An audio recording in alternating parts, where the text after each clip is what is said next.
Hello everyone. आज हम Shakespeare के कुछ इम्पॉर्टेंट फैक्ट्स देखेंगे। बहुत सारे फैक्ट्स ऐसे होंगे जो आपको पता भी होंगे और कुछ ऐसे फैक्ट्स भी लेके आई हूँ जो आपको नहीं भी पता होंगे, और अगर पता होंगे तो रिवीजन के तौर पे ये वीडियो बहुत ही इम्पोर्टेंट हो जाएगी, और नहीं भी पता है तो आपको एक नॉलेज ज़रूर मिल जाएगा इस वीडियो से। ओके, सो स्टार्ट करते हैं, टाइम वेस्ट नहीं करते हैं, स्टार्ट करते हैं। विलियम शेक्सपियर का, ये आपके विलियम शेक्सपियर के ही कुछ फैक्ट हैं। ओके, चलिए फिर सेशन को स्टार्ट करते हैं। विलियम शेक्सपियर के ही कुछ फैक्ट हैं, उनके अर्ली लाइफ से जुड़े हुए हैं, उनके एजुकेशन से जुड़े हुए हैं। सबसे पहले हम फैक्ट क्या देखेंगे?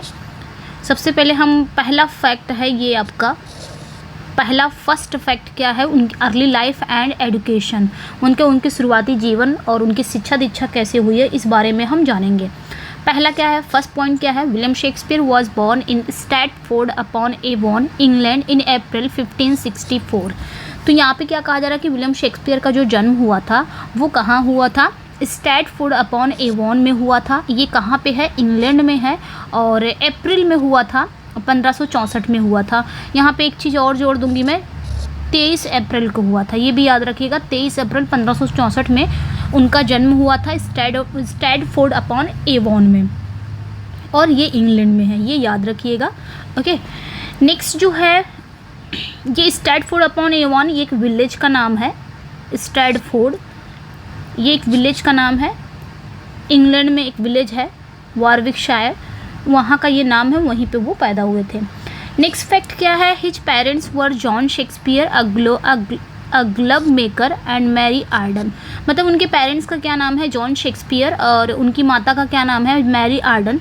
उनके पिता क्या थे? एक ग्लव मेकर थे। क्या थे? एक ग्लव मेकर थे। मतलब ग्लव मेकर मतलब दास्तान बनाने वाले थे, वो ग्लव्स बनाने वाले। नेक्स्ट फैक्ट क्या है? Shakespeare attended the King's New School in Stratford where he received a classical education.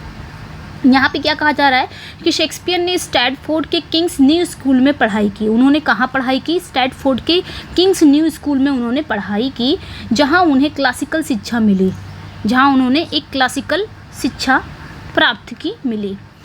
Next fact आपका क्या है? एट द एज ऑफ 18 साल की उम्र में ही married Anne Hathaway who was 8 years old and from a nearby village. यहाँ पे क्या कहा जा रहा है कि 18 साल की उम्र में ही उन्होंने एनी हैथवे से शादी की, जो उनसे 8 साल अधिक बड़ी थी। Okay, and from a nearby village, और वो कहाँ से थी? उनके नियर बाय विलेज से ही थी। नेक्स्ट फैक्ट आपका क्या है यहाँ पे? Anne Hathaway and Shakespeare had 3 children. और एनी हैथवे और शेक्सपियर के कितने बच्चे हुए थे? 3 बच्चे हुए थे। बड़ी बेटी का नाम क्या था? सुसैना। एंड बाद में 2 ट्विंस हुए थे, तो एक लड़का हुआ था ट्विंस में, एक लड़की हुई थी, जिस लड़के का नाम क्या था? हैमनेट नाम था, और फिर लड़की का जो नाम था वो जूडिथ था। तो ये तो हो गए उनके अर्ली लाइफ से, यानी कि उनकी शुरुआती जीवन से हो गए। अब हम देखेंगे करियर एंड राइटिंग। उनके करियर और राइटिंग, मतलब उनके करियर और लेखन, उन्होंने कब उनके करियर कैसे, इतना बड़ा करियर कैसे हो गया, ये इस बारे में हम जानेंगे। तो यहाँ पे देखेंगे, यहाँ पे चीज़ें आई थिंक क्लियर हो गई हैं। यहाँ पे कहा जा रहा है कि 18 साल की उम्र में उन्होंने एनी हैथवे से शादी की, यानी कि ये 18 साल के थे, एनी हैथवे 26 की थी, 8 साल उनसे बड़ी थी। यहाँ पे साफ क्लियर बताया हुआ है, और इसमें कुछ है नहीं। चलिए फिर करियर एंड राइटिंग पे देखते हैं। Shakespeare move to London in the late 1580s। यहाँ पे एस लगा हुआ है, 80 की बात नहीं कर रहा है कि 80 में, 1580 में नहीं, एस लगा दिया, यानी कि दशक की बात कर रहा है। यहाँ पे दशक की बात कर रहा है, यहाँ पे कंफ्यूज नहीं होना आपको। 80s मतलब जो 80 के दशक की बात कर रहा है। हम कहते हैं ना ये 90s का गाना है, हम बोलते हैं ये 90s की फिल्म है, तो 90s यानी कि 90 के दशक की ये चीज़ें बात हो रही हैं, 90 के दशक की बात कर रहा है, 90s की नहीं बात कर रहा, 90 के दशक की बात कर रहा, 90। तो यहाँ पे क्या कहा जा रहा है कि Shakespeare move to London in the late 1580s and begin working as an actor and playwright. कि शेक्सपियर लेट 1580 के दशक में लंदन जाकर एक्टर और नाटककार के रूप में काम करने लगे। ये याद रखना है आपको। 7 नंबर क्या कह रहा है, he join the Lord Chamberlain's Men, a popular acting company which later became the King's Men under King James first. तो उन्होंने एक कंपनी को ज्वाइन किया, एक एक्टिंग कंपनी थी, उस कंपनी का क्या नाम था, चैम्बरलेन्स मेन था, लॉर्ड चैम्बरलेन्स मेन था, जो कि एक पॉपुलर एक्टिंग कंपनी थी। इसमें इन्होंने ज्वाइन कर लिया था लंदन आने के बाद। और इस लॉर्ड चैम्बरलेन्स मेन बाद में इसे क्या, कौन सा नाम दे दिया गया, इसका दूसरा नाम क्या रख दिया गया, किंग्स मेन रख दिया गया। कब, 1603 में, क्योंकि 1558 से 1603 में इनका शासन था क्वीन एलिजाबेथ का। क्वीन एलिजाबेथ की डेथ हो जाती है 1603 में, उसके बाद किंग जेम्स आ जाते हैं। तो जैसे ये आते हैं, इन्होंने इनके एक्टिंग कंपनी का नाम चेंज करवा देते हैं, क्या रख देते हैं, किंग्समैन। तो 1603 में ये सिंहासन पे आते हैं, 1603 में इनकी जो एक्टिंग कंपनी है शेक्सपियर की, ये नाम चेंज हो जाता है। तो ये याद रखना है आपने। चलिए नेक्स्ट पे आते हैं। नेक्स्ट क्या यहाँ पे कहा जा रहा है कि Shakespeare wrote a total of 39 plays including tragedies like Hamlet, Macbeth, comedies में like Midsummer Night Dream and 12th night, histories जो उन्होंने हिस्टोरिकल वर्क लिखे थे, हेनरी IV, रिचर्ड III। तो शेक्सपियर ने टोटल 39 प्लेज लिखे हैं टोटल, और जिसमें उन्होंने ट्रेजेडीज़ भी लिखे हैं, कॉमेडीज़ भी लिखे हैं, हिस्ट्रीज भी लिखे हैं। ट्रेजेडी यहाँ पे कुछ एग्जांपल भी दे दिया, जैसे हैमलेट, मैकबेथ। कॉमेडी जैसे Midsummer Night Dream, 12th Night, as you like it, ये सब कॉमेडी है। हिस्ट्री हेनरी IV पार्ट 1 या Henry IV part 2, Henry V, Richard III, ये सारे उनके हिस्टोरिकल प्ले हैं। ओके, अब हम दूसरा देखते हैं। 9 वाला फैक्ट क्या कह रहा है कि he also wrote 154 sonnets and several narrative poems including Venus and Adonis and the Rape of Lucrece. तो उन्होंने टोटल कितने सोनेट्स लिखे हैं, 154 सोनेट्स लिखे हैं, और उन्होंने सेवरल नैरेटिव पोएम्स भी लिखी हैं like Venus and Adonis, Rape of Lucrece. ये 2 उनके लॉन्ग नैरेटिव पोएम जो बहुत ही फेमस हैं, इसलिए इसको दिया गया यहाँ पे। जो कब आया था, 1593 में आया था, एंड 1594 में ये आया था। वीनस एंड एडोनिश इनका ये वर्क था, जिसको वो शेक्सपियर ने कहा था फर्स्ट ईयर माई इन्वेंशन। तो ये भी याद रखनी है। चलिए नेक्स्ट पे आते हैं। नेक्स्ट यहाँ पे क्या कहा जा रहा है कि the first publish collection of Shakespeare plays, मतलब शेक्सपियर के प्लेज का जो पहला पब्लिक कलेक्शन था उसे हम किस नाम से जानते हैं, फर्स्ट फोलियो के नाम से जानते हैं। जो कब पब्लिश हुआ था, 1623 में पब्लिश हुआ था। और उनके डेथ यानी कि शेक्सपियर के डेथ के बाद, शेक्सपियर के डेथ के 7 साल मतलब 7 ईयर्स बाद, ये याद रखना है आपको कि शेक्सपियर की मौत के 7 साल बाद उनका जो प्लेज थे ना, ये प्लेज का कलेक्शन आया था फर्स्ट फोलियो 1623 में, क्योंकि 1616 में इनकी डेथ हो जाती है, 23 अप्रैल 1616 में इनकी डेथ हो जाती है। और इनका जो फर्स्ट फोलियो का कलेक्शन आता है इनके प्लेज का, वो कब आता है, 1623 में आता है। तो 7 साल बाद, उनके मौत के 7 साल बाद उनके प्लेज दुनिया के सामने आते हैं। और वो भी किसकी वजह से आते हैं, इनके शेक्सपियर के जो दोस्त रहते हैं हेमिज एंड कॉन्डेल की वजह से आते हैं। नहीं तो आज हम शेक्सपियर को नहीं जानते उतने तरीके से। वो सिर्फ लंदन में ही फेमस होते हैं। वो कहाँ फेमस होते हैं, सिर्फ इंग्लैंड में यानी कि लंदन में ही फेमस इनको सब जानते हैं, हम लोग नहीं जानते। क्योंकि जब 1623 में ये फोलियो आया तो उनके सारे प्लेज क्या हो गए, पब्लिश हो गए। और ये इसका श्रेय सिर्फ हेमिज एंड कॉन्डेल को जाता है कि उन्होंने ही ये पब्लिश कराया था, वरना शेक्सपियर इतने फेमस नहीं होते। तो उनके मरने के बाद वो और भी फेमस हो गए थे। लंदन में तो फेमस थे, मरने के बाद वो पूरी दुनिया में फेमस हो गए।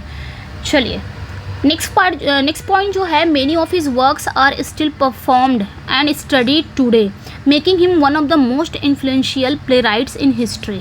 यहाँ पे क्या कहा जा रहा है कि उनके कई वर्क आज भी लोग क्या कर रहे हैं, परफॉर्म्ड कर रहे हैं। उनके कई वर्क आज भी परफॉर्म्ड हो रहे हैं, आज भी लोग पढ़ रहे हैं उनके कई वर्क को। ऑब्वियसली हम लोग भी पढ़ ही रहे हैं ना। आज भी उनके वर्क को लंदन में परफॉर्म किया जाता है, आज भी उनके वर्क को लोग क्या करते हैं, पढ़े जाते हैं, जिससे उन्हें इतिहास के सबसे प्रभावशाली नाटककारों में से एक माना जाता है।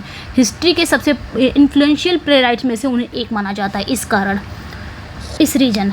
नेक्स्ट जो फैक्ट है, Shakespeare writing is known for it's poetic language, word play and exploration of universal themes. यहाँ पे क्या कहा जा रहा है कि शेक्सपियर की जो राइटिंग थी, यानी कि शेक्सपियर की रचनाओं की विशेषता उनकी कविता भाषा, यानी कि उनकी पोइटिक लैंग्वेज यानी कि कविता भाषा, वर्ड प्ले शब्द खेल and exploration of universal theme, और आलोचना द्वारा समान विषयों की खोज के लिए है। मतलब उनकी जो राइटिंग है ना, वो जानी जाती है, किसके लिए जानी जाती है, अब उनके उनके पोइटिक लैंग्वेज के लिए जानी जाती है, वर्ड प्ले के लिए जानी जाती है और यूनिवर्सल थीम की खोज के लिए जानी जाती है। उनकी जो राइटिंग है, उनकी जो रचनाएं हैं, तो सिंपली याद रखिएगा कि शेक्सपियर की जो रचनाएं हैं, रचनाओं की जो विशेषता है, उनकी कविता भाषा, शब्द खेल, आलोचना द्वारा समान विषयों की खोज के लिए है। ठीक है, ये चीज़ें अपने याद रखनी है। ये तो हो गया करियर एंड राइटिंग। अब हम जो तीसरा फैक्ट है, तीसरा जो हेडलाइन है क्या है, लैंग्वेज एंड वोकेबलरी, भाषा और वोकेबलरी। जो उन्होंने भाषा यूज़ की है, जो उन्होंने वोकेबलरी उन्होंने कौन कौन सी क्वाइन किए हैं, ये जानेंगे हम। ठीक है, भाषा और शब्दकोश। तो नेक्स्ट जो आपका फैक्ट वो क्या कह रहा है, Shakespeare is credited with coining and popularising numerous English words and phrases. Shakespeare ने बहुत सारे इंग्लिश वर्ड्स को क्या किया है, इंग्लिश वर्ड्स को और फ्रेज को क्या किया है, पॉपुलराइज़ किया है, क्वाइन किया है और उसे पॉपुलराइज़ किया है। तो शेक्सपियर को क्या कहा जाता है, शेक्सपियर को अनेक इंग्लिश शब्दों और वाक्यांशों को नकल करने और प्रचलित करने का श्रेय जाता है। यानी कि उन्होंने बहुत सारे इंग्लिश वर्ड्स को और फ्रेज को क्या किया है, क्वाइन किया है और उसे पॉपुलराइज़ किया है। ये जो श्रेय जाता है, क्रेडिट जाता है, वो किसको जाता है, शेक्सपियर को। अब जानते हैं कि उन्होंने कौन कौन से वर्ड्स को क्वाइन किया है, इंक्लूडिंग जैसे कि बेडरूम। बेडरूम जो ये वर्ड है, ये शेक्सपियर ने क्वाइन किया है। लोनली, ये जो वर्ड है शेक्सपियर ने क्वाइन किया है। आई बॉल, स्वैगर, स्वैगर भी जो है ये शेक्सपियर ने क्वाइन किया है। स्वैगर मीन्स क्या होता है, घमंड। ठीक है, बाकी तो सब लोग आप पता ही है। एंड ऑल द, ये जो फ्रेज है, all that glitters is not gold, हर चमकती चीज़ सोना नहीं होती, हर चमकती हुई चीज़ सोना नहीं होती, ये एक फ्रेज़ है।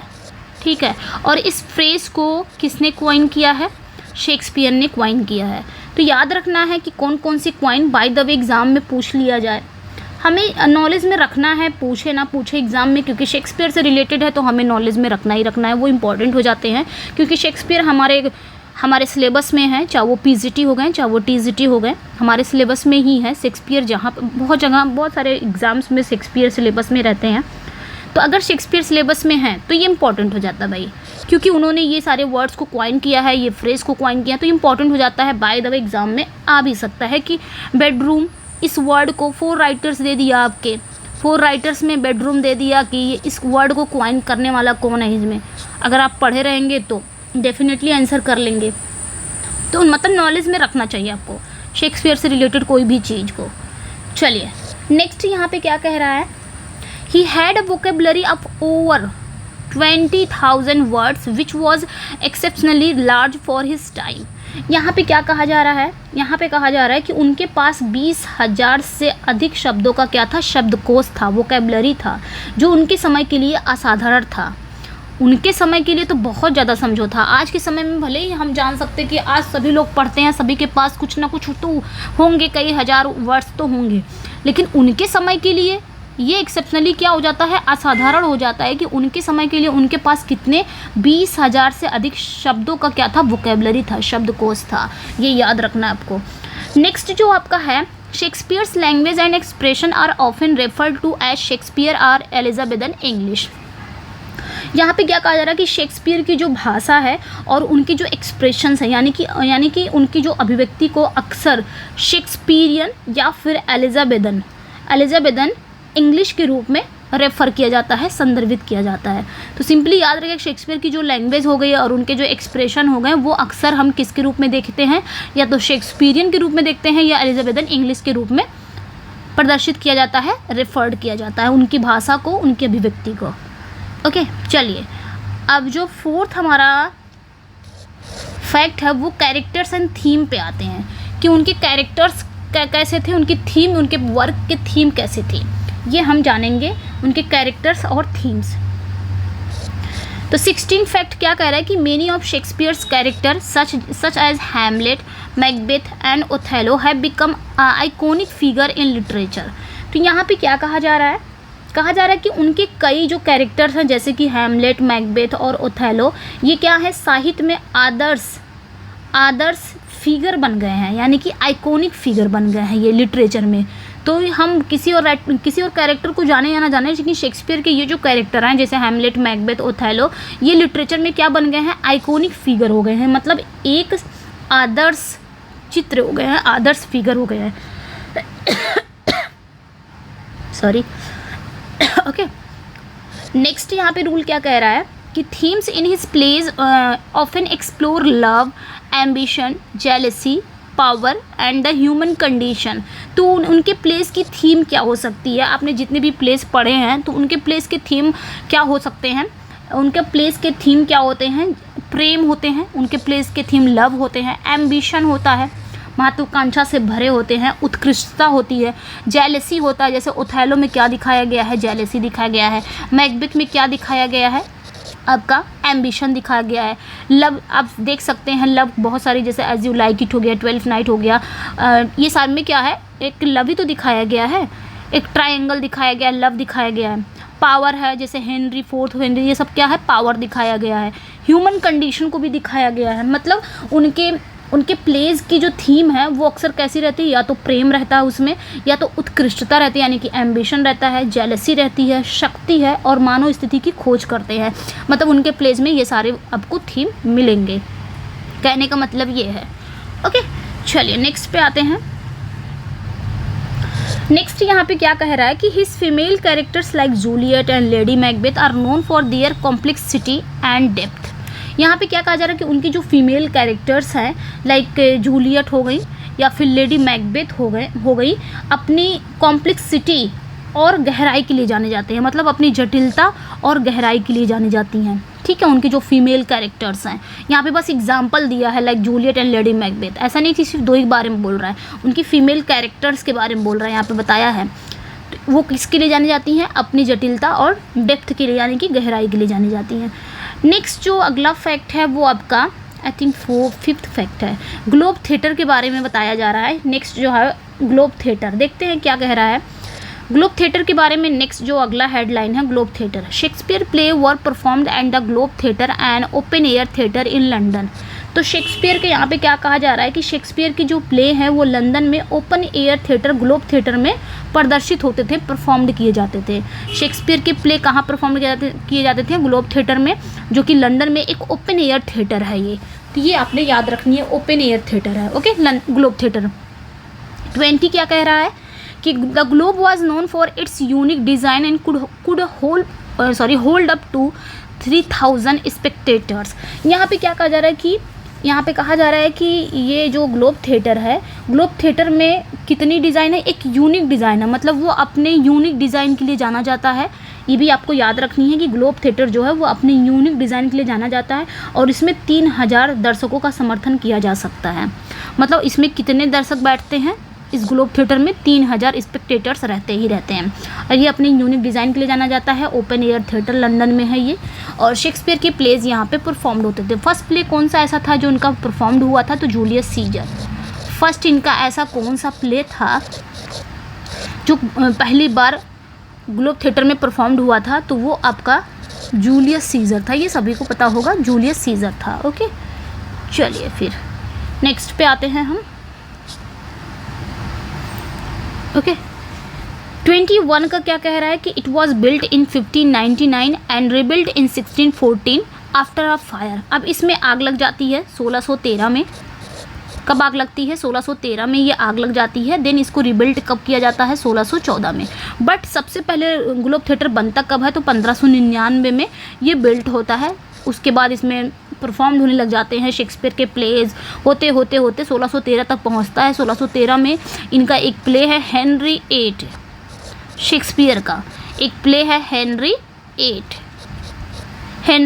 परफॉर्म्ड होता है ग्लोब थिएटर में। उसके बाद उसका जो परफॉर्म्ड होता है, जो गोलियाँ चलती हैं, उससे क्या हो जाता है? फायर लग जाता है, मैंने बताया था। और फायर हो जाता है, उससे थिएटर में आग लग जाती है। आग लगने के कारण ये जो प्ले रह जाता है वो कैसा रह जाता है? अनफिनिश्ड रह जाता है, कंप्लीट नहीं होता है, क्योंकि थिएटर में क्या लग जाती है? आग लग जाती है। तो ये याद रखनी है आपको। उसके बाद रिबिल्ड कब किया जाता है? 1614 में इसको फिर से रिबिल्ड किया जाता है, फिर से इसको सही किया जाता है। इस कारण ये हेनरी 8 आपका क्या हो जाता है? अनफिनिश्ड, जिसका दूसरा सबटाइटल क्या है? All is true. तो ये याद रखनी है आपको। ओके, तो ये आपका मैं थोड़ा थोड़ा नॉलेज दे देती हूँ जो कि आपको पता ही है। चलिए फिर आगे देखते हैं। 22 का फैक्ट क्या है? यहाँ पे कह रहा है कि Shakespeare was a shareholder in the Globe Theatre which contributed to his financial success. यहाँ पे क्या कहा जा रहा है कि शेक्सपियर ग्लोब थिएटर के क्या थे, सहयोगी हिस्सेदार थे। एक शेयर होल्डर थे यानी कि सहयोगी हिस्सेदार थे जो उनके वित्तीय सफलता में योगदान किया, जो उनके फिनेंशियल सक्सेस में क्या किया, कंट्रीब्यूट किया। चलिए नेक्स्ट जो आपका फैक्ट है यानी कि हेडलाइन से 6 है आपकी, ऊपर करते हैं थोड़ा सा इसको। यहाँ पे क्या कहा जा रहा है कि शेक्सपियर के स्यूडोनिम्स और कंट्रोवर्सीज। शेक्सपियर ने स्यूडोनिम जो उन्होंने यूज़ किए थे, उनके उपनाम और उनके जो कंट्रोवर्सीज यानी कि उनके विवाद हुए थे, किससे किससे हुए थे वो हम जानेंगे। 23 का फैक्ट क्या कह रहा है कि some scholars believe that Shakespeare may have used a pseudonym और collaborated with other writers on some of his works. तो यहाँ पे क्या कहा जा रहा है कि सम स्कॉलर बिलीव, कुछ स्कॉलर्स कुछ विद्वानों का मानना है कि Shakespeare may have used a pseudonym. Shakespeare ने क्या किया है, शेक्सपियर ने अपने वर्क में स्यूडोनिम का यूज़ किया, अपने उपनाम का यूज़ उन्होंने किया है, और collaborated with other writers on some of his works. तो यहाँ पे सिंपली कहा जा रहा है कि कुछ स्कॉलर्स का मानना है कि शेक्सपियर ने अपने वर्क्स में स्यूडोनिम का यूज़ किया है यानी कि उपनाम का यूज़ किया है और अन्य लेखकों के साथ सहयोग किया होगा। ठीक है, ये कुछ स्कॉलर्स का मानना है, मे हैव है तो यानी कि किया होगा, ये कुछ मानना है। ठीक है, कोई एकदम फिक्स्ड नहीं बात हो रही है। उनका मानना था कि शेक्सपियर ने स्यूडोनिम का भी यूज़ किया होगा, अपने वर्क्स में उन्होंने स्यूडोनिम का भी यूज़ किया है और दूसरे राइटर के साथ सहयोग किया होगा। ओके, 24 का क्या कहा जा रहा है कि the identity of the dark lady in Shakespeare's sonnet remains a mystery, a subject to speculation. क्या कहा जा रहा है कि शेक्सपियर की सोनेट में जो डार्क लेडी की पहचान है वो एक रहस्य और अटकलों का विषय बनी हुई है। मतलब ये कोई नहीं जान पा रहा है कि डार्क लेडी थी कौन, एक्चुअल में थी, बस अब ये अंदाज़ा लगा रहे हैं कि डार्क लेडी का जो रियल नेम है वो मैरी फिटॉन है। ये एक डांसर थी, क्वीन एलिजाबेथ के दरबार में डांस करती थी और शेक्सपियर को उनसे प्यार हो गया था, ऐसा कुछ र्यूमर्स है। पता नहीं ये कितना सच है, ये नहीं है, ये एक मिस्ट्री बन गया है कि शेक्सपियर की सोनेट में डार्क लेडी को यूज़, क्योंकि शेक्सपियर ने आधी से ज़्यादा 28 सोनेट को उन्होंने डार्क लेडी को ही डेडिकेट किया है। इस वजह से उनकी जो पहचान है वो क्या बन गई है, एक रहस्य बन गई है, एक स्पेकुलेशन का सब्जेक्ट बनी हुई है, एक अटकलों का सब्जेक्ट बनी हुई है। ओके, चलिए फिर नेक्स्ट 25 का क्या कह रहा है कि the authorship debate surrounding Shakespeare's works has led to various theories including claims that others like Christopher Marlowe, Francis Bacon may have been the true authors. मतलब यहाँ पे क्या कहा जा रहा है कि शेक्सपियर की रचनाओं को लेकर जो लेखकत्व संबंधी हैं, यानी कि यहाँ पे क्या कहा जा रहा है कि जो ऑथरशिप है, ठीक है, शेक्सपियर की रचनाओं को लेकर जो ऑथरशिप है, उन्होंने क्या किया है, ऑथरशिप की बहस ने विभिन्न सिद्धांतों को जन्म दिया, जिसमें ये दावा भी शामिल है कि जो क्रिस्टोफर मार्लो हैं या फ्रांसिस बेकन जैसे अन्य लोग भी हैं, वो भी सच्चे लेखक हो सकते हैं। ठीक है, एक ऑथरशिप थी, उसमें डिबेट हुआ था शेक्सपियर के वर्क्स के सराउंडिंग, ये डिबेट हुआ था, माना गया था, उसमें डिबेट ये हुआ था और उस डिबेट से अलग अलग सिद्धांत ने जन्म लिया, और जिसमें ये दावा भी शामिल किया गया कि क्रिस्टोफर जो मार्लो हैं और फ्रांसिस बेकन भी हैं, ये सब क्या है, एक ट्रू ऑथर्स हैं, ये लोग भी एक सच्चे लेखक हो सकते हैं। उस डिबेट में ऐसा माना गया था। ठीक है, चलिए फिर अब हम देखेंगे लेगेसी एंड इन्फ्लुएंस। लेगेसी मतलब क्या होता है, विरासत और इन्फ्लुएंस यानी कि प्रभाव। क्या होगा, प्रभाव। तो ये हमें देखना है यहाँ पे क्या कह रहा है। ठीक है, चलिए, विरासत और प्रभाव।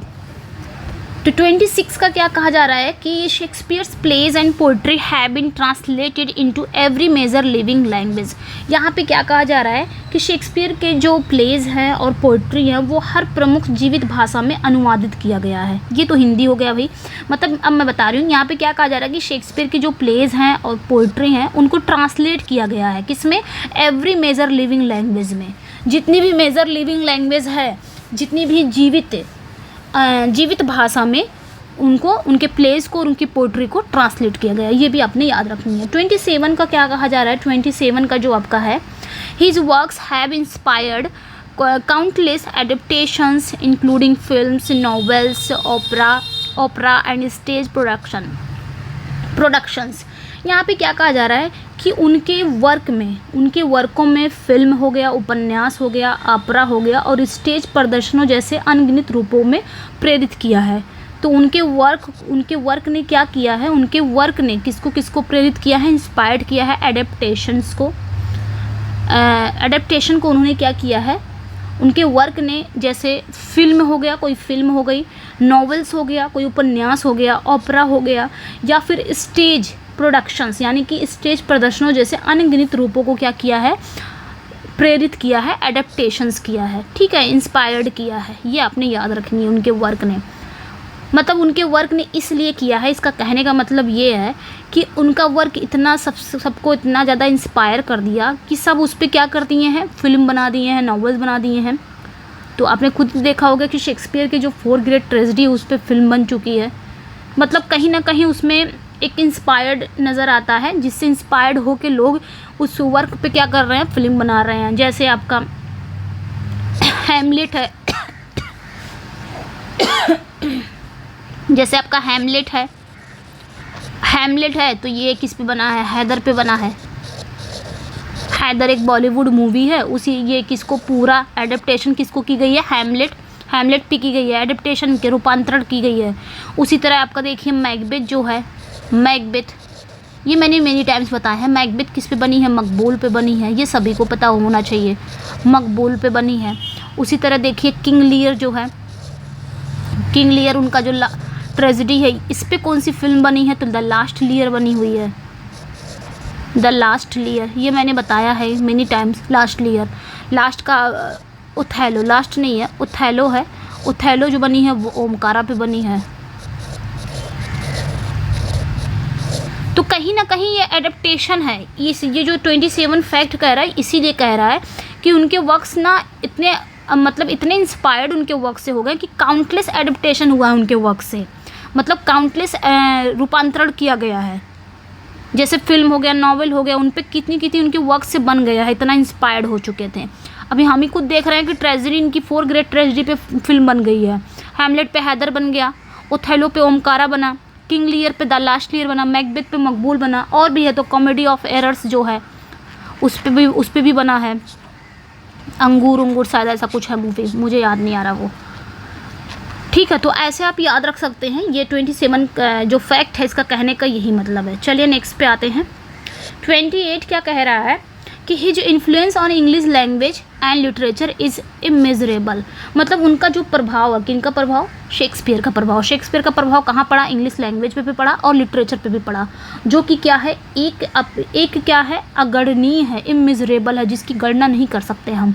शेक्सपियर का जो प्रभाव कहाँ का पड़ा, अंग्रेजी भाषा में पड़ा और अंग्रेजी साहित्य में पड़ा, जो कि ये क्या है, इमेजरेबल है, जिसको गणना नहीं की जा सकती। 29 का फैक्ट क्या कह रहा है कि April 23 the traditional date of his birth and death is celebrated as Shakespeare Day, मतलब ये जो 23 है अप्रैल, उनकी जन्म और मृत्यु की जो पारंपरिक तारीख है वो अप्रैल 23 को शेक्सपियर दिवस के रूप में मनाया जाता है।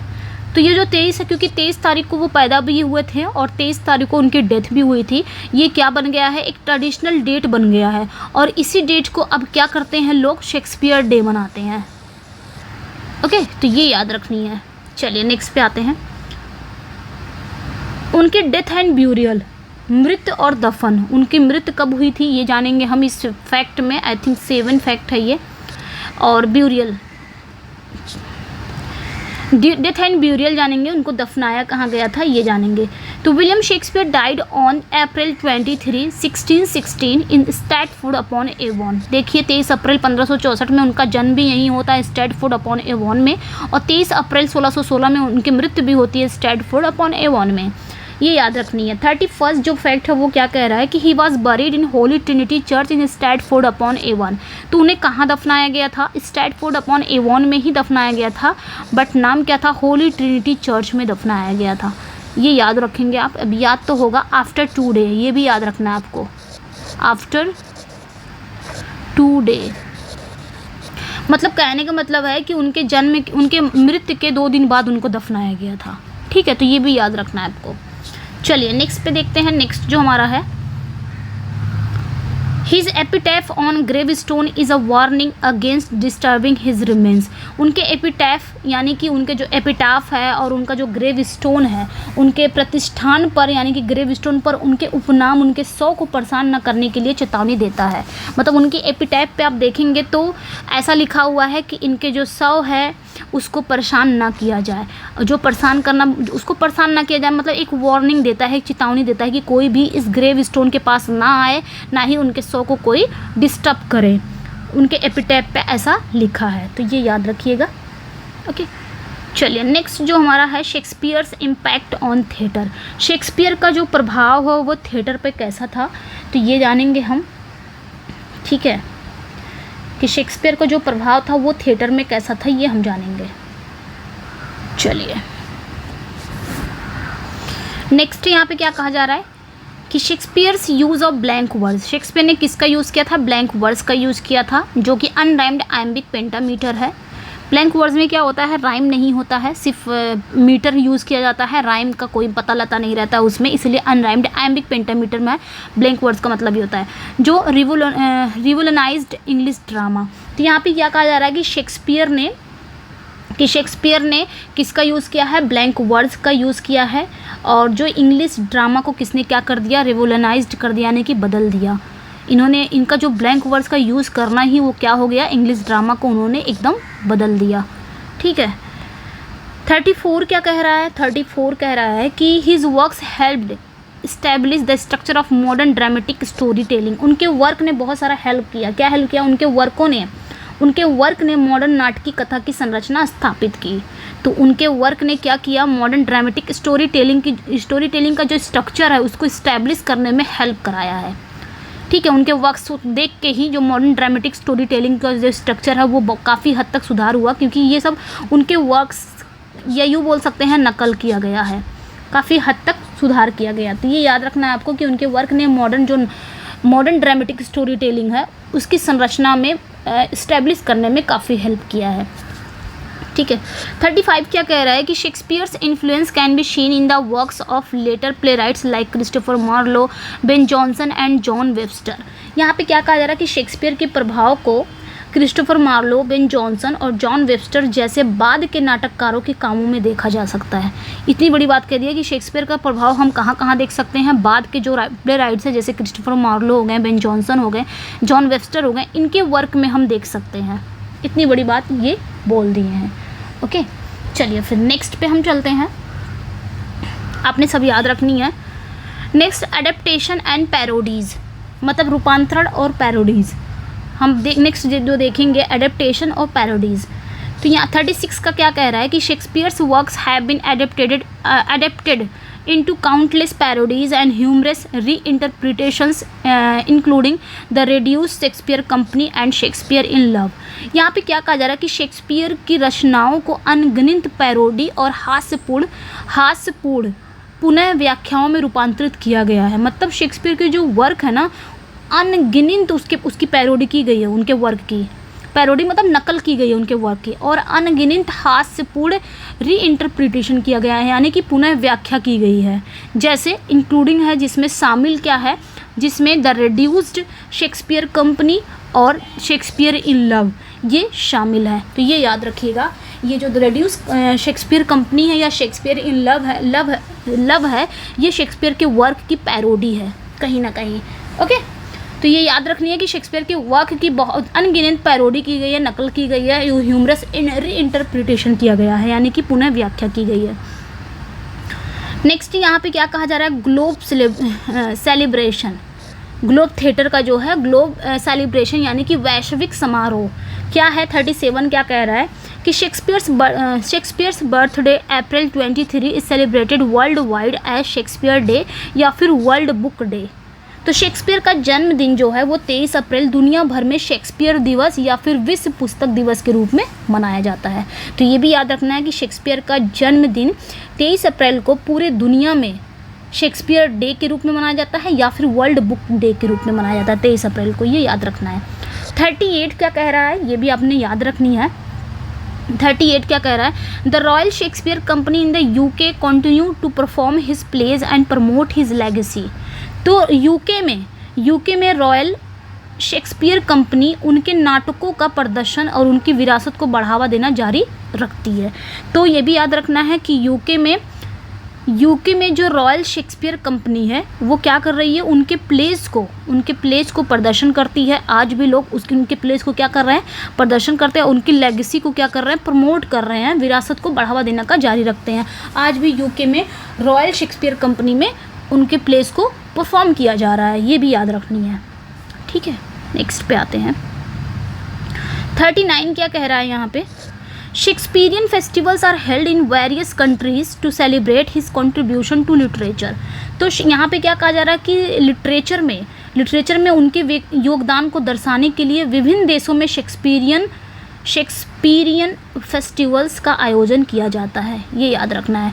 मतलब आज भी साहित्य में क्या होता है, उनके योगदान को दर्शाने के लिए विभिन्न देशों में आज भी क्या किया जा रहा है, शेक्सपियरियन फेस्टिवल्स डे मनाया जा रहा है, शेक्सपियरियन फेस्टिवल्स का आयोजन किया जा रहा है, ये याद रखना है। ओके, चलिए अब आते हैं शेक्सपियरियन सोनेट्स पे। अब आते हैं शेक्सपियरियन सोनेट्स पे। शेक्सपियरियन सोनेट्स कौन कौन सा है। 40 जो आपका फैक्ट है वो क्या कह रहा है कि Shakespeare's collection of 154 sonnets explore theme of love, beauty, time and immortality. मतलब शेक्सपियर की जो सोनेट का कलेक्शन है वो कितना है, वो कितने का कलेक्शन है 154 सोनेट्स का कलेक्शन है, जो जिसकी थीम क्या है, उनके सोनेट्स की थीम क्या है, लव है, ब्यूटी है, टाइम है एंड इमॉर्टैलिटी है, ये याद रखनी है। मतलब प्रेम है, सौंदर्य है, समय है और अमरता के विषयों की खोज करता है, यानी कि इसकी थीम है, इनके 154 सोनेट्स की थीम है, ये याद रखनी है।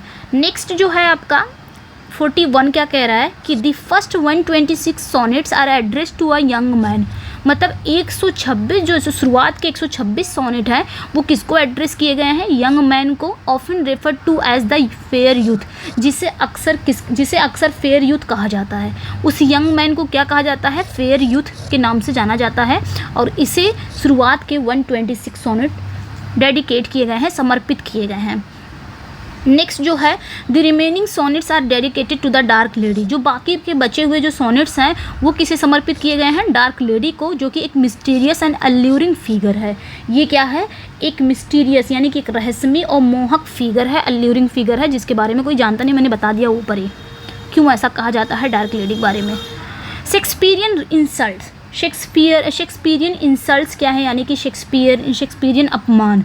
देख लेते हैं 43 का क्या कह रहा है कि Shakespeare is famous for his creative insults. मतलब शेक्सपियर के नवाचारी अपमान बनाने के लिए प्रसिद्ध हैं। शेक्सपियर अपने क्रिएटिव इंसल्ट्स के लिए क्या है, फेमस है, अपने क्रिएटिव इंसल्ट्स के लिए। ही क्वाइन फ्रेज लाइक, इन्होंने बहुत सारे फ्रेज को क्वाइन किया है, इसलिए ये अपमान है, फेमस ऐसे बोल सकते हैं कि इन्होंने क्रिएटिव इंसल्ट्स के लिए ये फेमस है, इन्होंने क्वाइन किया है फ्रेज को। जैसे कौन कौन से फ्रेज उन्होंने क्वाइन किया है, you are a saucy boy, you are a saucy boy, thou art a base, proud, shallow, beggarly, 3 suited, 100 pound, filthy worsted, ये भी है, filthy worsted and stocking knave, ये भी है। इस पर मैंने हाईलाइट नहीं किया है तो मैं हाईलाइट कर दे रही हूँ ताकि कंफ्यूज नहीं होना आपको। ओके, ये भी है आपका, तो ये याद रखना है, ये भी आपका है। तो यहाँ पे क्या कहा जा रहा है कि शेक्सपियर ने अपने क्रिएटिव इंसल्ट्स के लिए फेमस हैं। उन्होंने ये फ्रेज क्वाइन किया है, you are a saucy boy, thou art a base, proud, ये उन्होंने किया है प्राउड। उसके बाद shallow, beggarly, 3 suited, 100 pound, filthy worsted, stocking knave, ये सारे वर्ड्स को इन्होंने किसने क्वाइन किया है, शेक्सपियर ने। चलिए नेक्स्ट पे आते हैं। Many websites and books are dedicated to Shakespearean insults and their meanings. आगे क्या कहा जा रहा है, यहाँ पे क्या रहा है